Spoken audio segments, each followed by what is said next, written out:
Les étudiants retrouveront les bancs de l'université le 22 août. Pour eux aussi, les gestes barrières ne sont plus qu'un mauvais souvenir. Ils retrouveront la joie des cours en présentiel. On en parle avec le vice-président du syndicat Avenir étudiant, Louis Carré Guélaen. Yarana. Yarana Ayata. Merci d'être sur notre plateau ce soir. Une rentrée sans restrictions sanitaires, est-ce qu'elle s'annonce sous de meilleurs auspices ? Alors ça fait du bien déjà d'avoir une rentrée où, enfin, en tout cas à première vue, sans Covid.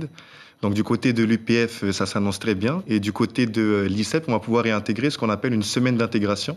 C'est-à-dire que c'est une semaine en fait où il n'y a pas de cours et où les étudiants de première année arrivent. Et on organise des activités, des petits jeux un petit peu pour les mettre dans le bain de l'université. Et donc ça fait vraiment plaisir de pouvoir se voir sans gestes barrières, sans masque. C'est vraiment plaisant. Est-ce que vous pensez aussi que cela permettrait à l'université de remonter dans le classement des meilleures universités de France ? Elle était classée 64e sur 68. Alors, malheureusement, ce classement a déçu beaucoup de Polynésiens, ce qui est normal. Comme on dit toujours, on apprend de ses erreurs. Donc on va bien sûr essayer chaque année de faire en sorte de gagner des positions dans le classement. Et oui, je pense que ça va nous permettre d'améliorer beaucoup de choses et du coup de monter dans le classement. En tout cas, c'est ce qu'on espère. Mais comment expliquez-vous ces chiffres ? Est-ce que c'est parce que les filières ne répondent pas aux besoins des étudiants ou parce qu'elles ne sont pas ciblées sur les besoins du secteur ? Alors que les filières ne répondent pas aux besoins des étudiants, je ne pense pas. Parce qu'on a quand même à l'UPF une licence professionnelle énergie-environnement, spécialisée dans les énergies renouvelables, donc qui concerne quand même la Polynésie française. On a aussi une licence professionnelle de tourisme, donc qui est quand même l'économie principale de la Polynésie française. Je pense surtout que c'est une université qui est relativement récente aussi par rapport aux universités métropolitaines, et donc que petit à petit, elle se met en place et puis qu'on s'améliore. Et puis en Polynésie, on n'a pas les mêmes mœurs qu'en France aussi, donc on s'adapte comme on peut. Mais je pense que petit à petit, on va gagner dans le classement. Alors, si les Polynésiens n'ont pas les mêmes mœurs qu'en métropole, ils ont un petit peu les mêmes problématiques. Ils sont confrontés aux mêmes problématiques. Je parle par exemple du logement.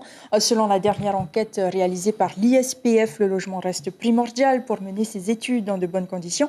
588 logements étudiants sont proposés, dont 72 sur le campus.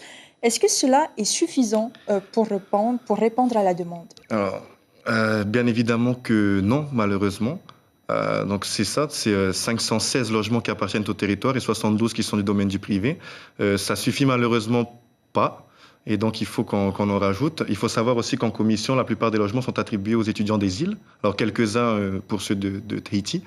Donc, dans la commission, c'est étudié en fonction de la situation familiale de l'étudiant.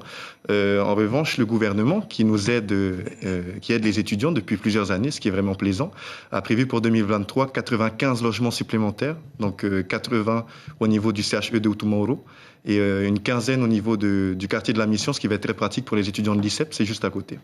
Et justement, l'an dernier, des représentants de votre syndicat avaient proposé un plan au gouvernement. Il était basé sur 4 piliers, dont le logement, mais aussi la culture, le développement du réseau étudiant à l'international et enfin l'égalité sociale.